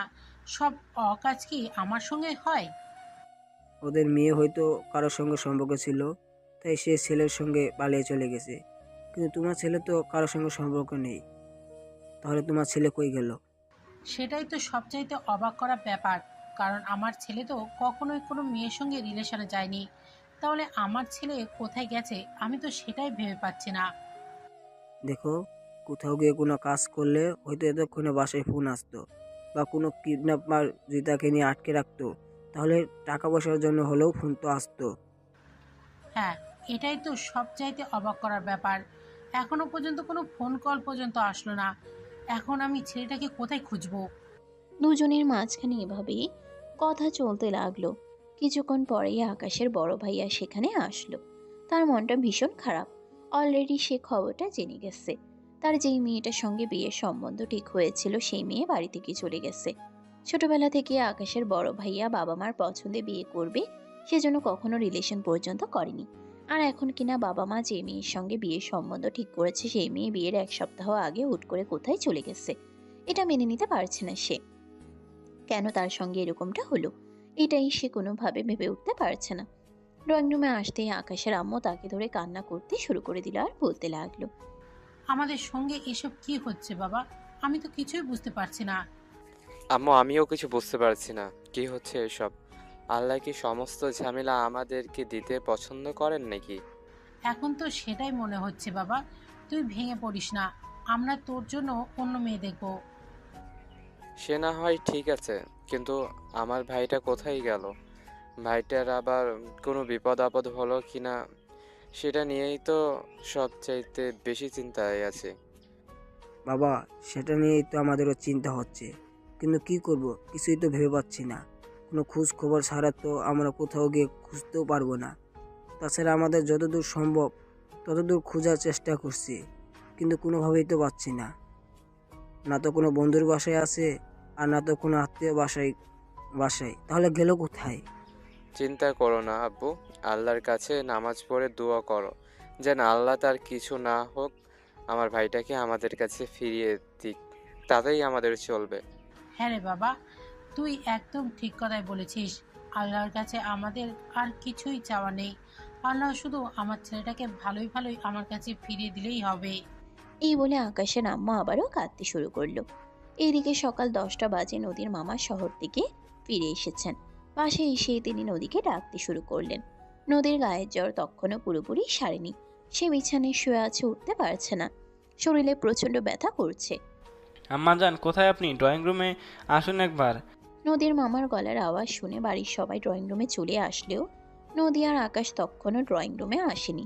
তাই তিনি নিজের স্ত্রীকে জিজ্ঞাসা করতে লাগলেন, কি ব্যাপার, আমার আম্মাজান কই? জামাই বাবাজিকে নিয়ে এখনো আসছে না কেন? মানে আসলে তোমার আম্মাজানের জ্বর আসছে রাতে। কি বলো? তাহলে তুমি এই খবরটা আমাকে ফোন দিয়ে জানালে না কেন? আমি ডাক্তার নিয়ে আসতাম। আল্লাহ জানে আমার আম্মাজানের কতটা কষ্ট হয়েছে সারা রাত। এই বলে নদীর মামা দৌড়ে উপরে চলে আসলেন। নদী যে রুমে শুয়েছিল সেই রুমে তিনি সেই ব্যতিব্যস্ত হয়ে পড়লেন। নদীর কপালে হাত দিয়ে দেখতে লাগলেন জ্বর কতটুকু। জ্বর আগের থেকে অনেকটাই কমে গেছে, হালকা তাপ আছে মাত্র। নদীর মামা তখন নদীকে বলতে লাগলো, আম্মাজান, তোমার এতটা জ্বর কিভাবে আসলো? সেই সঙ্গে জামাই বাবাজির দুজনের একসাথে কিভাবে জ্বর আসলো? কি হয়েছিল? মামা, তেমন কিছুই হয়নি। এত সাধারণ জ্বর যে কারণে হয়ে থাকতে পারে। এক জায়গা থেকে অন্য জায়গার আবহাওয়া অন্যরকম, তাই হয়তো এমনটা হয়েছে। আম্মাজান, এটা তুমি একদমই ঠিক কথাই বলেছো। এক জায়গা থেকে অন্য জায়গায় গেলে এসব সাধারণ জ্বর ঠান্ডা হতেই পারে। যাই হোক, ব্যাপার না। আমি বিকেলে আবার ডাক্তার ডেকে নিয়ে আসবো বাড়িতে। না মামা, সেটার কোনো প্রয়োজন হবে না। মামি আমাদের জন্য ওষুধ কিনে এনেছে। বিকেলের মধ্যে সুস্থ হয়ে যাব আশা করছি। সেটা হলে ভালোই হয়। যদি এখানে কোনো প্রবলেম হয় তাহলে বোন দুলাভাইয়ের কাছে কি জবাব দেব? বলে একটা দীর্ঘশ্বাস ছাড়লেন নদীর মামা। তারপর তিনি বেশ কিছুক্ষণ নদীর পাশে বসে রইলেন। আকাশ আর নদী দুজনের মাথাতেই হাত বুলিয়ে দিতে লাগলেন। নদীর অবস্থা খুব একটা সিরিয়াস না হলেও আকাশের অবস্থা একটু খারাপই ছিল। সে তো পানি খেয়ে একদম কুমির হয়ে গেছিল, তাই তার সর্দি যেন ছাড়তেই চাইছিল না। দুদিন চলে গেছে, নদীর মামা ভীষণ চিন্তিত হয়ে পড়েন। তিনি সিদ্ধান্ত নেন আকাশকে নিয়ে শহরে আসবেন ডাক্তার দেখানোর জন্য। তখন নদী বলতে থাকে, মামা, এত ব্যস্ত হওয়ার কোনো প্রয়োজন নেই, ঠিক হয়ে যাব। আসলে ও তো কখনোই গ্রামে আসেনি, তাই ওর গ্রামের আবহাওয়াটা স্যুট করতে পারছে না। দুদিন থাকলে ঠিক হয়ে যাবে। তাই যেন হয়, আল্লাহ ভরসা। আল্লাহ, তুমি আমার আম্মাজানের বাবাজিকে সুস্থ করে দাও, আমিন। দেখতে দেখতে আরো 2-3 দিন কেটে গেল। আকাশ আর নদী দুজনে এখন আলহামদুলিল্লাহ আগের চাইতে অনেকটাই সুস্থ। তাই নদী তার মামাকে বলতে লাগলো, ও মামা, তুমি তো একটা কথা ভুলেই গেছো।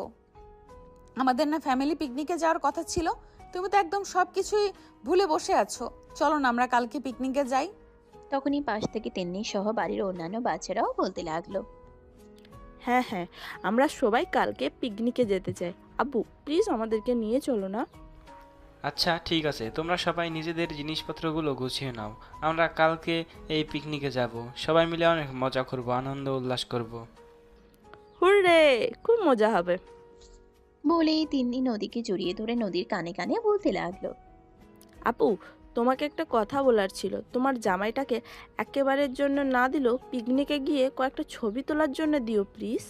ওরে ফাজিল বোন আমার। আচ্ছা ঠিক আছে, কোনো সমস্যা নেই। কয়েকটা ছবি তো তুলতেই চাইছিস, ঠিক আছে দিয়ে দেব। তবে আর কিছু কিন্তু করা যাবে না। আমার জিনিসটাকে কিন্তু একদম পারফেক্টভাবেই আমার কাছে ফেরত দিতে হবে। তাহলে কিন্তু খবর আছে, এই বলে দিলাম। আচ্ছা আপু, ঠিক আছে, কোনো সমস্যা নেই। এসব নিয়ে তুমি একদম চিন্তা করো না। তুমি যেমন বলবে আমি তেমন করব। তোমার জামাইটাকে শুধু আমি কয়েকটা ছবি তুলে তবেই ফেরত দিয়ে দেবো। আচ্ছা ঠিক আছে, এখন চল নিজের রুমে গিয়ে নিজের জিনিসপত্র গুছিয়ে নে। আচ্ছা আপু, তুমি তো হেভি মজার মানুষ। তোমার জামাইকে নিয়ে ছবি তুলতে চাইলাম, কিন্তু কেন ছবি তুলতে চাইলাম সেটা তো তুমি একবারও আমাকে জিজ্ঞেস করলে না। আজব তো, তুই তো আমার ছোট বোন হোস। তুই আমার জামাইকে নিয়ে ছবি তুলবি এখানে আবার? কারণ জিজ্ঞাসা করার কি আছে? শালি দুলা ভাইয়ের সঙ্গে ছবি তুলতেই পারে, এইখানে তো কোনো কারণ দেখার কিছু নেই। না আপু, আসলে ব্যাপার হলো আমাদের কলেজের কয়েকটা ছেলে বেশ কিছুদিন ধরে আমাকে ভীষণ বিরক্ত করছে। আমি ওদেরকে বলে দিয়েছি আমার অলরেডি বয়ফ্রেন্ড আছে আর দেশের বাইরে থাকে, কিন্তু তারা আমার বয়ফ্রেন্ডকে দেখতে চাইছে। এখন আমি ছেলে মানুষের ছবি কোথায় পাবো? তাই ভাবছি তোমার জামাইয়ের সঙ্গে ছবি তুলে এই ছবিটাই ওদেরকে দেখিয়ে দেবো। আরে বা, তোর মাথায় তো দেখছি হেভি বুদ্ধি। তোমার বোন বলে কথা, মাথায় বুদ্ধি তো থাকতেই হবে, তা না হলে চলবে নাকি? হ্যাঁ, এটা তো একদম ঠিক কথাই বলেছিস। আমার মাথায় বুদ্ধি যদি না থাকতো তাহলে এরকম হ্যান্ডসাম একটা ছেলেকে আমার নিজের জামাই বানাতে পারতাম না। আর তুই আমার বোন, তোর মাথায় তো বুদ্ধি থাকতেই হবে। সেটা তো আর বলতে পারছি না বোন। আমার আসলে আমি তোর দুলাভাইয়ের সম্পর্কে বা তার ফ্যামিলি সম্পর্কে সেরকম কিছুই জানি না। আচ্ছা আপু, তুমি আমাকে একটা কথা কিছুতেই বুঝতে পারছি না। তুমি একটা মানুষকে বিয়ে করেছো, সারা জীবন তার সঙ্গে থাকবে বলে প্রতিজ্ঞা করেছো, আর তার সম্পর্কে তুমি কিছুই জানো না? না মানে আসলে আমার জিজ্ঞাসা করা হয়ে ওঠেনি। আসলে বিয়ে করে নিয়েছি তো, তার ব্যাপারে খোঁজ খবর বা জানাশোনা করার মতো কোনো সময়ই হয়ে ওঠেনি। ও আচ্ছা, বুঝতে পেরেছি। যাই হোক, কোনো ব্যাপার না। দুলাভাই কিন্তু আমার হেব্বি পছন্দ হয়েছে। আমার মনে হয় দুলাভাই দেখতে যেমন সুন্দর, তার ব্যাপারে সব কিছুই তেমন সুন্দর হবে। দোয়া করিস তাই যেন হয়। এই বলে নদী আর তিন্নি দুজনে বেশ কিছুক্ষণ গল্পগুজব করলো। পরদিন সবাই মিলে ফ্যামিলি পিকনিকে গেল। অনেক আনন্দ উল্লাস করলো। দেখতে দেখতে বেশ কয়েকদিন কেটে গেল।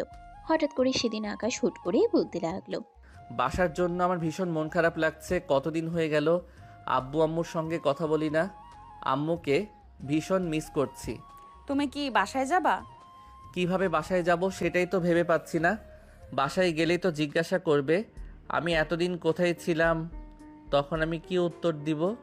এসব নিয়ে তোমাকে ভাবতে হবে না। তুমি আমাকে তোমার সঙ্গে নিয়ে চলো, যা প্রশ্ন করবে সব কিছুর উত্তর আমি দিয়ে দেব।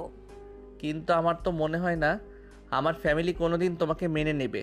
তারা তো তোমার সঙ্গে বাজে ব্যবহার করতে পারে। তখন তুমি ঠিক কি করবে? ওসব কিছু নিয়ে তোমাকে কোনো চিন্তা করতে হবে না। যা হবে সব দেখা যাবে।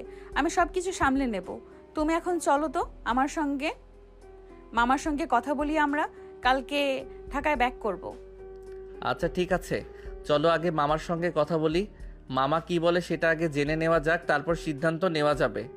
হ্যাঁ তাই, চলো আগে মামার মতামতটা জেনে নেই। এই বলে নদী আর আকাশ দুজনেই মামার রুমে চলে আসলো। তারা দুজনে অনেকক্ষণ মামার সঙ্গে গল্প করলো আর ঢাকায় ফিরে যাওয়ার ব্যাপারটা বলল। তখন তাদের মামা বলতে লাগলো, ঠিক আছে, কোনো সমস্যা নেই, তোমরা এখন ঢাকায় ফিরে যেতে পারো। তোমরা চাইলে আমিও তোমাদের সঙ্গে যেতে পারি। না মামা, আপনাকে কষ্ট করে আমাদের সঙ্গে যেতে হবে না। আমাদের বাসার পরিবেশ যখন স্বাভাবিক হবে তখন আমি আম্মুকে দিয়ে আপনাকে ফোন দেওয়াবো। তারপর ফ্যামিলির সবাইকে নিয়ে আমাদের বাসায় যাবেন। আচ্ছা বাবা, ঠিক আছে, তুমি যেমন বলবে তেমনই হবে। আগে তোমরা ভালোভাবে বাসায় যাও, সব কিছু ভালোই ভালোই মিটে যাক, তারপর যা হবে দেখা যাবে। তা তোমরা কবে রওনা দিতে চাচ্ছ? মামা তুমি যদি বলো তাহলে আমরা আজ রাতেই ঢাকা ফিরে যেতে চাই।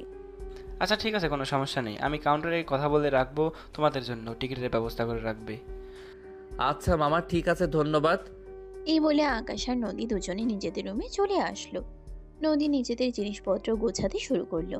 তখনই তিন্নি তাদের রুমে আসে। নদীকে জিনিসপত্র গোছাতে দেখে বলতে লাগলো, কি ব্যাপার আপু, তোমাদের জিনিসপত্র গোছাচ্ছ কেন? পাগলি মেয়ে, কবে এখানে এসেছি আর এখন তো বাসায় যেতে হবে নাকি? কি বলো আপু, তোমরা এখান থেকে চলে যাবে? তোমার এখান থেকে চলে গেলে আমরা ভীষণ খারাপ লাগবে। খারাপ লাগার কিছুই নেই শালিকা। আমি বাসায় গিয়ে সব কিছু সামলে নিয়েই মামাকে ফোন করব। তারপর তোমরা সবাই মিলে আমাদের বাসায় চলে যেও। তোমাকে নিয়ে সারা শহর ঘুরে বেড়াবো। দুলা ভাই, আপনি বললেন আমি এখনই আপনার সঙ্গে যেতে পারি, যদি আপু হয়তো করতে দেবে না। আরে কি বলো, তোমার আপু দেবে না মানে? 100 বার দেবে। তোমার মতো সুন্দরী শালিকা পাওয়া তো ভাগ্যের ব্যাপার। তোমাকে নিয়ে ঘুরতে যাব না, এটা হয় নাকি? এই যে মিস্টার, আমার সামনে শালিকার সঙ্গে এইভাবে ফ্লার্ট করাতে এবং একদম খুশিয়ে দুটোকেই। এই যা, আমার মান সম্মান বলতে কিছু অন্তত রাখো। আমি তোমার জামাই লাগি, এটা ভুলে যাও নাকি? ও আচ্ছা, এই ব্যাপার। তুমি আমার স্বামী আমার ছোট বোনের সঙ্গে ফ্লার্ট করতে পারবে, তখন কোনো সমস্যা নেই। আর আমি বললেই যত দোষ। আচ্ছা বাবা, ঠিক আছে, আমাদের দুজনের সঙ্গে তোমাকেও নিয়ে যাব। এবার তো হ্যাপি? অবশ্যই, তুমি যেখানেই যাও আমাকে নিয়ে তবেই যেতে হবে, কারণ আমি তোমার বিয়ে করা বউ। এখন তুমি একা কোথাও যেতে পারবে না। ওকে আপু, ঠিক আছে, কোনো সমস্যা নেই। এখন বলো তোমার কোন হেল্প লাগবে কি না? আমি কি তোমাকে এসব কিছু গুছিয়ে দিতে হেল্প করব? না বোন, আমার কোনো হেল্প লাগবে না। আমি নিজেই সব কিছু সামলে নিতে পারবো। তোরা ভালো থাকিস, নিজের খেয়াল রাখিস, পড়াশোনা ঠিকঠাক মতো করিস। ওকে আপু, তুমি সাবধানে থেকো আর শ্বশুরবাড়ির সবার সঙ্গে একটু মিলেমিশে থাকার চেষ্টা করো। আমাদের মা কাকিরা যেভাবে এখনো একই সংসারে রয়েছে, তুমিও সেভাবে শ্বশুরবাড়ির সংসারটাকে আগলে রেখো। বর্তমানে সময়ে ওভার স্মার্ট বউদের মতন হয়েও না। ওরে বাবারে বাবা, এইটুকুনি পিচ্চি মেয়ের মাথায় এত বুদ্ধি! আচ্ছা ঠিক আছে, আমি খুব ভালো বৌমা হব, সেই সুনাম তুই এই বাড়িতে বসে শুনতে পারবি। আমি জানি তুমি এটা পারবে, কারণ তোমার মধ্যে সব রকম গুণ আছে। একটা ভালো বইয়ের যা থাকা প্রয়োজন তোমার জন্য অনেক শুভকামনা রইল আপু। হ্যাঁ, তোরাও সবাই খুবই ভালো থাকিস, আর ঢাকায় বেড়াতে আসিস তোর পরীক্ষা শেষ হলে। শোনো, তুমি মানিয়ে নিতে পারবে তো? শেষবারের মতো ভেবে নাও। বললাম তো, আমাকে নিয়ে তোমার ভাবতে হবে না, আমি সব কিছু ঠিকভাবেই হ্যান্ডেল করতে পারবো। ঠিক আছে, চলো তাহলে যাওয়া যাক। সেদিন রাতেই আকাশ আর নদী দুজনে ঢাকার উদ্দেশ্যে রওনা দিল। নদীর মামা তাদের দুজনকে ছাড়তে আসলো। বাড়িটা একদম নীরব হয়ে গেছে। নদী আর আকাশ এই বাড়িতে আসার পর যেমন প্রাণোজ্জ্বল ছিল, বাড়িটা তেমনই তারা চলে যাওয়ার পর বাড়িটা একদম নৃত্যপুরীতে পরিণত হলো। সবাই কান্নায় ভেঙে পড়ল। এতদিন পর বাড়ির বড় নাতি বাড়িতে বেড়াতে এসেছিল, আর সে এখন আবার চলে যাচ্ছে। কত আনন্দ উল্লাস করেছিল, কত স্মৃতি জমা হয়েছে, আর সেই সব কিছু এখন স্মৃতির পাতাতেই থেকে যাবে। নদীর মামা তাদেরকে বাসে উঠিয়ে দিল। স্টেশনের এক পাশে দাঁড়িয়ে আছেন তিনি। রাত 8টা বাজে। ল্যাম্পপোস্টের আলোয় ওনার চেহারাটা স্পষ্ট দেখা যাচ্ছে। দুই চোখ দিয়ে অঝরে পানি পড়ছে, যেন নিজের মাকে ছেড়ে দিচ্ছেন তিনি। এমন ভাবেই কান্না করছেন। মামার কান্না দেখে নদী বাস থেকে নেমে গেল, মামাকে জড়িয়ে ধরে বলতে লাগলো, মামা প্লিজ, এইভাবে ছোট বাচ্চাদের মতো কান্না করছো কেন? জানিস, তুই যখন হয়েছিলি তখন আমাদের কারো বাচ্চা ছিল না, তুই ছিলি আমাদের চোখের মণি, সবাই তোকে কত আদর করতাম। আর তারপর কত বছর তোর সঙ্গে কোনো যোগাযোগই নেই, এত বছর পর তোকে পেলাম, এখন আবার আমাদের ছেড়ে চলে যাচ্ছিস।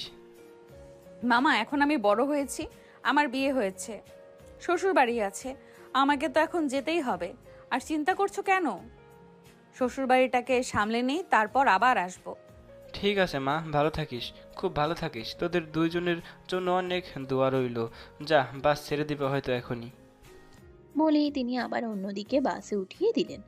নদীর বাসের জানালার পাশের সিটটায় বসলো। মামা তখনও কান্না করছে, ওনার চোখের পানি যেন বাধা মানছে না। অজরে ছড়ে চলেছে মামার কান্না দেখে নদীরও ভীষণ কান্না পাচ্ছে। ছোটবেলায় মামা বলতে তার জীবন ছিল, আর তারপর হঠাৎ করেই মায়ের জেদের কারণে এত বছর মামাদের সঙ্গে আর কোনো যোগাযোগ করা হয়ে ওঠেনি। এত বছর পর মামার বাড়িতে থেকে আবারও সেই ছোটবেলায় ফিরে যেতে ইচ্ছে করছিল, আর তখনই আবারও শহরে ফিরে যেতে হচ্ছে। অনেকদিন থাকতে ইচ্ছে করছিল, কিন্তু কি আর করবে, পরিস্থিতি তো আগে সামাল দিতে হবে। কিছুক্ষণ পরেই বাস ছেড়ে দিল। নদী বাইরে তাকিয়ে আছে, যতদূর মামাকে দেখা যায় সে তাকিয়ে আছে। বাস দ্রুত গতিতে অন্ধকারে হারিয়ে যেতে লাগলো। তার মামা বাস ছেড়ে দেওয়ার পর বেশ কিছুক্ষণ বাসের দিকে তাকিয়ে সামনের দিকে হেঁটে আসছিল, কিন্তু সেটা আর বেশিক্ষণ দেখা গেল না। মুহূর্তের মধ্যেই অন্ধকারে হারিয়ে গেল সব। ভোর 5টায় কমলাপুর স্টেশনে এসে বাস থেমেছে। আকাশ আর নদী দুজনেই ঘুম ঘুম চোখে বাস থেকে নামলো। পাশের একটা দোকান থেকে এক বোতল পানি কিনে নিয়ে দুজনে চোখ মুখ ধুয়ে নিল, আর তারপরেই একটা সিএনজি ভাড়া করে আকাশদের বাসায় চলে আসলো দুজনে। দরজার সামনে দাঁড়িয়ে আছে, কিন্তু কেউই কলিং বেল চাপ দেওয়ার সাহস পর্যন্ত পাচ্ছে না। তখনই নদী আকাশকে বলতে লাগলো, কি হলো, তুমি কলিং বেলে চাপ দিচ্ছ না কেন? আর কতক্ষণ এখানে দাঁড়িয়ে থাকবো? আম্মু দেখার পর কি হবে সেটাই তো ভেবে পাচ্ছি না। কিছু ভেবে পেতে হবে না, সরো তো এখান থেকে। বলেই নদী আকাশকে সেখান থেকে সরিয়ে দিয়ে নিজেই কলিং বেলে চাপ দিল। একটু পরেই আকাশের আম্মু এসে দরজা খুলে দিল। আকাশের আম্মু আকাশকে দেখা মাত্রই দৌড়ে এসে জড়িয়ে ধরে কান্না করে দিলেন, আর বলতে লাগলেন, কি রে বাবা, কি হয়েছিল তোর? তুই আমাদের কাউকে কোনো কিছু না জানিয়ে এভাবে হুট করে কোথায় চলে গেছিলি? না মানে আসলে আম্মু। কি হলো বাবা, কি হয়েছে? আমাকে খুলে বলছিস না কেন? এভাবে তুই তোতলাচ্ছিস কেন? তখনই পিছন থেকে বেরিয়ে এলো নদী। মুহূর্তের মধ্যেই নদী আর আকাশের আম্মুর দুজনেরই চোখ চড়ক গাছ। আকাশের আম্মু চিৎকার করে বলতে লাগলো, এই মেয়ে, তুমি এখানে কি করে? তুমি না তোমার বয়ফ্রেন্ডের সঙ্গে পালিয়ে গেছো? কথাটা শুনেই যেন পায়ের নিচ থেকে মাটি সরে গেল আকাশের। সেটা ভাবতেই পারছে না কি থেকে কি হয়ে গেল। আকাশের আম্মু চিল্লাফাল্লা করে বাড়ির সবাইকে ড্রয়িং রুমে নিয়ে আসবেন। তিনি কোনোভাবেই কোনো কিছু মিলাতে পারছেন না, যেন মাথার উপর আকাশ ভেঙে পড়েছে ওনার। আকাশের আব্বু তখন আকাশের আম্মুকে শান্ত করতে বলতে লাগলেন, যা হওয়ার হয়ে গেছে, এসব কিছু নিয়ে আর কোনো ঝামেলা করো না। তোমার বড় ছেলে বউ বানাতে চেয়েছিলে, এখন ছোট ছেলে বউ হয়ে এই বাড়িতে এসেছে, এতে এত ঝামেলা করা কি আছে? মানে তোমার কি মাথা খারাপ হয়ে গেছে নাকি? এক ছেলের সঙ্গে বিয়ের সম্বন্ধ করলাম আর অন্য ছেলের সঙ্গে পালিয়ে গিয়ে বিয়ে করে নিলে, তাও আবার আজ প্রায় 1 মাস পর ফিরে এসেছে। দেখো, ওরা ছোট মানুষ, ভুল করতেই পারে, কিন্তু তাই বলে তুমি আর আমি তো ভুল করতে পারি না। ওদেরকে যদি এখন আমরা বাড়ি থেকে বের করে দিই তাহলে কোথায় যাবে সেটা বলতে পারো? আর আমাদের তো মান সম্মান যাবে। হ্যাঁ আম্মু আব্বু একদম ঠিক কথাই বলেছে। তবে এই ব্যাপারটা নিয়ে আর ঝামেলা করো না, যা হওয়ার তা হয়ে গেছে। আরে ওই ব্যাপারটা তো শুধু আমার পরিবারের মানুষরাই জানতাম, বাইরের কেউ তো আর জানে না, তাহলে আর কি সমস্যা? কিরে বাবা, তোরাও তো দেখছি ওদের সঙ্গে সঙ্গে মাথা খারাপ হয়ে গেছে। তুই জানিস তুই কি বলছিস? তোর সঙ্গে যে মেয়েটার বিয়ে ঠিক হয়েছিল, সেই মেয়েটাই এখন তোর ওই ছোট ভাইয়ের বউ। হ্যাঁ তো কি হয়েছে? এটা তো অবাক হওয়ার কিছু আছে? তুমি ওকে এই বাড়ির বউ বানাতে চেয়েছিলে, সে তো এই বাড়ির বউ হয়ে এসেছে, এতে তোমার আরো খুশি হওয়ার কথা। মানে তোরা সবাই পাগল হয়ে গেছিস। হ্যাঁ, যদি তোমার সেটা মনে হয়ে থাকে তাহলে সেটাই আমার ছোট ভাই একটা ভুল করেছে, তার জন্য আমি ভাইয়ের সঙ্গে সম্পর্ক নষ্ট করতে পারি না। আর এমন তো নয় যে ওর বউয়ের সঙ্গে আগে আমার বিয়ে হয়ে গিয়েছিল, তারপর সে কিছু একটা করেছে। হ্যাঁ রাজ তো ঠিক কথাই বলেছে। ও যদি এই ব্যাপারটাকে এত সহজভাবে নিতে পারে, তাহলে তুমি মা হয়ে কেন এই ব্যাপারটা মেনে নিতে পারছো না? তুমি এটা মেনে নাও, এটা তোমার জন্য ভালো হবে এবং আমাদের পরিবারের প্রত্যেকটা সদস্যের জন্য খুবই ভালো হবে। তোমাদের যা ভালো মনে হয় তোমরা তাই করো, আমি এই ব্যাপারে আর কোনো কথাই বলবো না। তখনই নদী সামনের দিকে এগিয়ে আসে আকাশের আম্মুর হাত দুটো ধরে বলতে থাকে, দেখুন আম্মু, আসলে আমি বিয়েটা করতে চেয়েছিলাম না। আপনার বড় ছেলেকে আমার পছন্দ ছিল, তাই আমি বাড়ি থেকে পালিয়ে যাচ্ছিলাম। আর তখনই রাস্তায় আপনার ছোট ছেলের সঙ্গে দেখা হয়ে যায়। তবে আপনার ছোট ছেলে বা আমরা তো কেউই কাউকে চিনতাম না, তাই অ্যাক্সিডেন্টালি আমরা দুজনে বিয়েটা করে নিই। তবে বিশ্বাস করেন, এর আগে আমাদের দুজনের কারোরই কোনো সম্পর্ক ছিল না। এই মেয়ে, কি ভাবছো তুমি? তুমি আমাকে যা শোনাবে আমি তাই বিশ্বাস করব? আম্মু তুমি বিশ্বাস করতে বাধ্য, কারণ আমি আমার ভাইকে চিনি। আমার ভাই কখনো কোনো অন্যায় কাজ করতেই পারে না। আমার ভাইকে জেনে শুনে কোনো ভুল করেনি, আর এটা তোমাকে মেনে নিতে হবে। এই বলে আকাশের আব্বু আর আকাশের ভাইয়া দুজনেই আকাশের আম্মুকে অনেক বোঝালো, আর তারপর অবশেষে তিনি বাধ্য হয়ে সবকিছু মেনে নিলেন। দেখতে দেখতে কেটে গেল প্রায় 3-4 মাসের মতো সময়। নদীর ফ্যামিলির মানুষ এখনো মেনে নেয়নি, তাতে আকাশের আব্বু আম্মুর কিছুই যায় আসে না। তারা তাদের বৌমাকে পেয়ে গেছে, এটাই তাদের জন্য অনেক কিছু। এদিকে রাজের অন্য একটা মেয়ের সঙ্গে বিয়ে হয়েছে। সেদিন সকালবেলা নদী ঘুম থেকে উঠে সবার জন্য নাস্তা বানাচ্ছিল। আকাশের ফাইনাল ইয়ারের এক্সাম চলছে, তাই আকাশ খুবই ব্যস্ত পড়াশোনা নিয়ে। নদী সবাইকে নাস্তা দিয়ে আকাশের জন্য নাস্তা রুমে নিয়ে যাচ্ছিল, তখনই হঠাৎ করে মাথা ঘুরে সিঁড়ি থেকে পড়ে যায়। পরিবারের মধ্যে একটা হুলস্থুল কাণ্ড ঘটে গেল। আকাশ তাড়াতাড়ি করে নিচে নেমে আসলো সবার চিৎকার শুনে। নদী জ্ঞান হারিয়ে ফেলেছে। তাড়াতাড়ি করে নদীকে হসপিটালে নিয়ে যাওয়া হয়। ডাক্তারে বেশ কিছু টেস্ট করালেন। এদিকে ততক্ষণে নদীর জ্ঞান ফিরে এসেছে। আকাশ নদীর হাত দুটো ধরে বসে আছে। নদীর চোখ খোলা মাত্রই আকাশ নদীকে বলতে লাগলো, কি হয়েছিল তোমার? এভাবে হঠাৎ করে সিঁড়ি থেকে পড়ে গেলে কেন? জানি না, হুট করে মাথাটা ঘুরে গেছিল। ও আচ্ছা, এখন তোমার শরীর কেমন আছে? এই তো আলহামদুলিল্লাহ, আগের থেকে বেটার ফিল করছি। আমি বাসায় যাব, আমাকে বাসায় নিয়ে চলো, এখানে আমার ভালো লাগে না। বাসায় তো নিয়ে যাবই, আগে ডাক্তার আসুক। কতগুলো টেস্ট করিয়েছে, সেগুলো রিপোর্ট কি আসে আগে দেখি।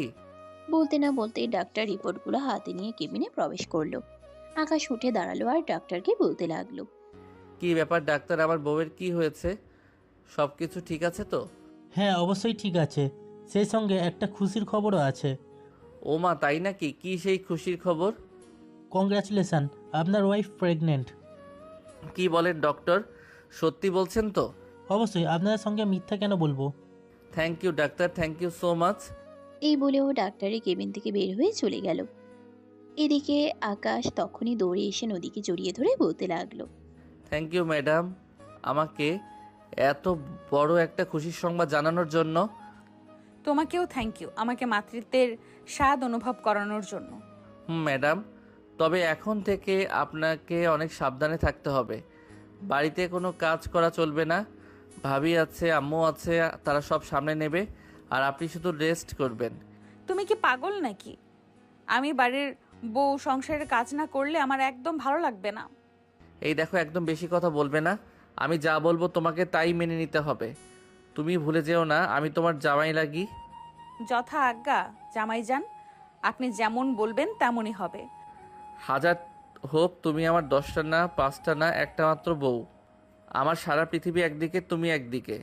ভীষণ ভালোবাসি তোমায় বউ। আমিও তোমাকে ভীষণ ভালোবাসি। দুজন দুজনকে জড়িয়ে ধরলো। আকাশ নদীকে শক্ত করে নিজের বুকের সঙ্গে চেপে ধরে তার কপালে ছোট্ট করে একটা ভালোবাসার পরশ এঁকে দিল। নদীও আকাশের বুকে মাথা রেখে নতুন জীবনের স্বপ্ন দেখতে লাগলো।